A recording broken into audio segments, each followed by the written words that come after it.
दोस्तों नमस्कार। आप लोग कैसे हैं? उम्मीद करता हूं आप सब ठीक होंगे। दोस्तों आप सभी का मेरे YouTube चैनल अपराध की कहानी में स्वागत है। आज की कहानी एक ऐसा परिवार है जहां एक भाई ने अपने भाई और भाभी के साथ मिलकर एक आदमी की हत्या की। दोस्तों आज का सोशल मीडिया वाला युग जहां हर कोई ज्यादा लाइक और कमेंट्स और जल्दी से फेमस होना चाहता है, फिर चाहे उसके लिए किसी हद तक जाना पड़े। और दूसरा आज का युवा लिव-इन में रहना पसंद करता है, जो कि हमारी संस्कृति कभी नहीं थी। आज के युवा और युवतियां हमेशा सोशल मीडिया पर समय बिताते हैं, जहां एक और लिव इन का चलन इनको बर्बाद कर रहा है और दूसरा सोशल मीडिया जहां शर्म मान मर्यादा इनके लिए छोटे शब्द हैं। इनको बस फेमस होना है, फिर चाहे नंगा ही क्यों ना होना पड़े। दोस्तों आज की कहानी को शुरू करते हैं। इससे पहले दोस्तों आप सबसे अनुरोध है, चैनल को सब्सक्राइब करें, लाइक करें और कमेंट करें। अपने दोस्तों के साथ शेयर जरूर करें। बहुत से लोग हैं जो सब्सक्राइब नहीं करते हैं। आपके सहयोग से मुझे हिम्मत मिलती है, इसलिए कंजूसी ना करें। कहानी शुरू करते हैं। सुबह के 10 बज रहे थे। बरसात का मौसम होने के कारण उस दिन सुबह से ही उमस भरी गर्मी पड़ रही थी। अफजल उस समय अपने ड्राइंग रूम में बैठा चाय पी रहा था। जैसे ही उसने चाय का प्याला खाली करके रखा तो अचानक उसके घर के दरवाजे पर किसी ने दस्तक दी थी। कौन है? अफजल ने पूछा। मैं हूँ भाईजान, सावेज बाहर से आवाज आई। अरे सावेज तुम अंदर आ जाओ, यह कहते हुए अफजल ने दरवाजा खोल दिया था। इसके बाद सावेज अंदर आकर अफजल के पास बैठ गया था। सावेज अफजल का छोटा भाई था। अफजल की बीवी मजलीना ने जब सावेज को आया देखा था तो वे उसके लिए चाय बनाने किचन में चली गई थी। इसके बाद अफजल व सावेज एक दूसरे का हाल चाल पूछने लगे थे और आपस में बातें भी करने लगे थे।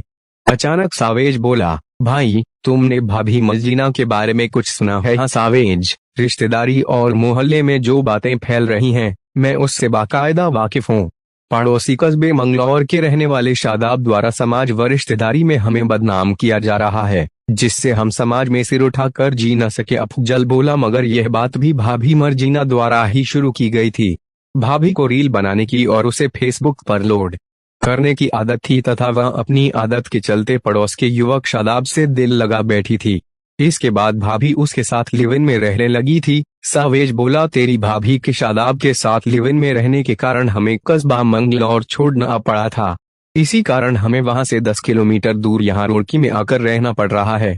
मैं जानता हूँ कि तेरी भाभी पहले रंगीली तबीयत की थी, मगर अब तो शादाब हमें लगातार बदनाम करने में लगा है। अब हम कैसे अपनी इज्जत बचाएं? अफजल बोला, तुम इसकी चिंता मत करो भाईजान, मैंने इसका रास्ता ढूंढ लिया है। हमें शादाब को जल्दी से जल्दी रास्ते से हटाना पड़ेगा। भाभी मर्जीना से कहेंगे कि वे फोन करके शादाब को अपने घर बुला ले। इसके बाद हम उसे घेर लेंगे, फिर हम तीनों उसकी गला दबाकर हत्या कर देंगे। फिर यह मामला खुद ही शांत हो जाएगा। सावेज बोला, मगर शादाब की हत्या के बाद उसकी लाश को हम लोग कहाँ छिपाएंगे? अफजल ने पूछा, तुम उसकी चिंता मत करो, यह काम मुझ पर छोड़ दो भाईजान। शादाब की लाश को हम बोरे में डालकर पास में बह रही गंग नहर में रात में ही फेंक देंगे।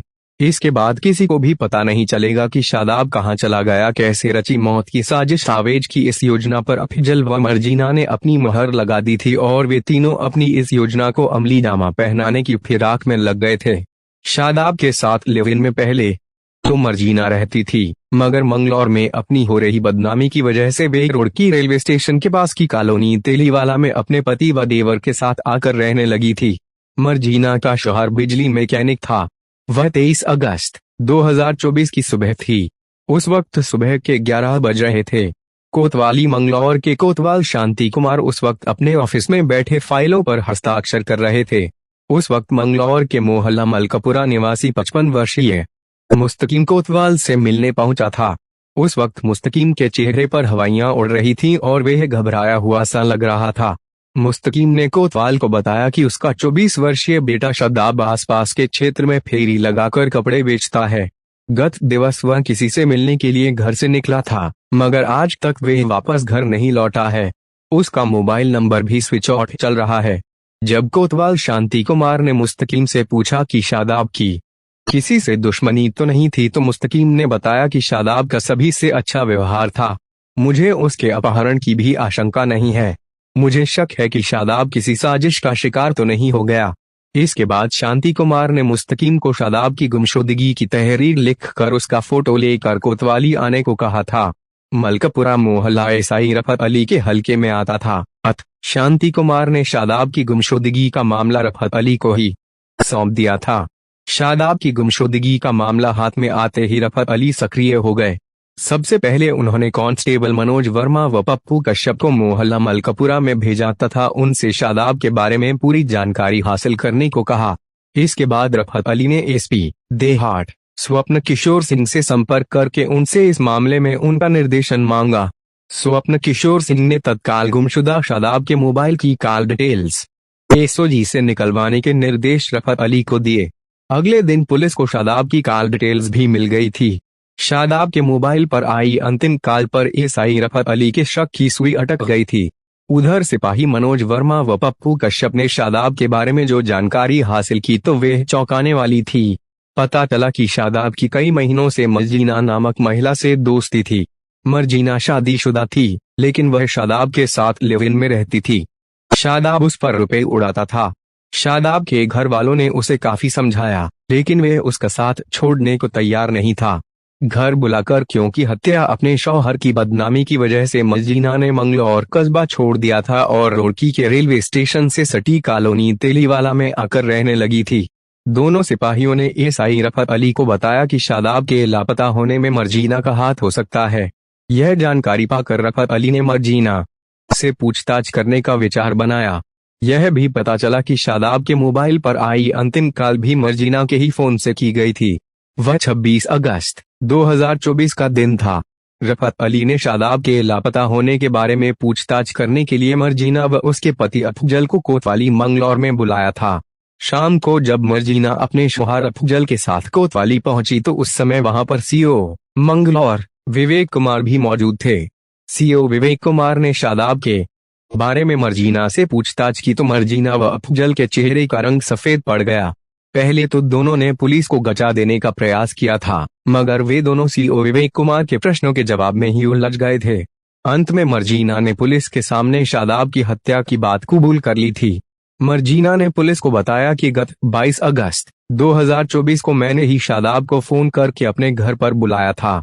शादाब द्वारा हमारे परिवार को बदनाम करने के कारण हम उससे बदला लेना चाहते थे। जब शादाब मर्जीना के घर पर पहुंचा तो मर्जीना और उसके पति अफजल ने शादाब के हाथ व पैर पकड़ लिए थे। इसके बाद सावेज ने शादाब का गला दबाकर उसकी हत्या कर दी थी। रात को 2 बजे तीनों ने शादाब के शव को एक बोरे में डाल लिया। फिर उस बोरे को बाइक पर ले जाकर अफजल व सावेज ने शव गंग नहर में डाल दिया था। पुलिस ने मर्जीना के ये बयान रिकॉर्ड कर लिए थे। इसके बाद सावेज को भी हिरासत में ले लिया गया। सावेज की निशानदेही पर शादाब का मोबाइल फोन व उसकी चप्पलें भी बरामद कर ली गईं। अफजल व सावेज ने मर्जीना के दिए बयानों का समर्थन किया था। फिर एसएसपी प्रमेंद्र डोवाल ने मंगलौर कोतवाली पहुंचकर शादाब हत्याकांड का खुलासा कर दिया। इसके बाद पुलिस ने इन तीनों आरोपियों को कोर्ट में पेश किया, जहां से उन्हें जेल भेज दिया था। कथा लिखे जाने तक मंगलौर पुलिस व जल पुलिस द्वारा गंग नहर के अथाह जल में शादाब के शव को तलाश किया जा रहा था। मर्जीना, अफजल व सावेज रोड की जेल में बंद थे। शादाब हत्याकांड की विवेचना थानेदार रफत अली द्वारा की जा रही थी। रफत अली शीघ्र ही आरोपियों के खिलाफ साक्ष्य जुटाकर चार्जशीट अदालत में भेजे जाने की तैयारी कर रहे थे। दोस्तों, आपको कहानी कैसी लगी कमेंट करके जरूर बताएं और एक बार आपके लॉन्च किए गए चैनल को सब्सक्राइब करें और लाइक करें, शेयर करें। कल से एक और नई कहानी के साथ, तब तक अपना प्रॉप्स शेयर करें और स्वस्थ रहें।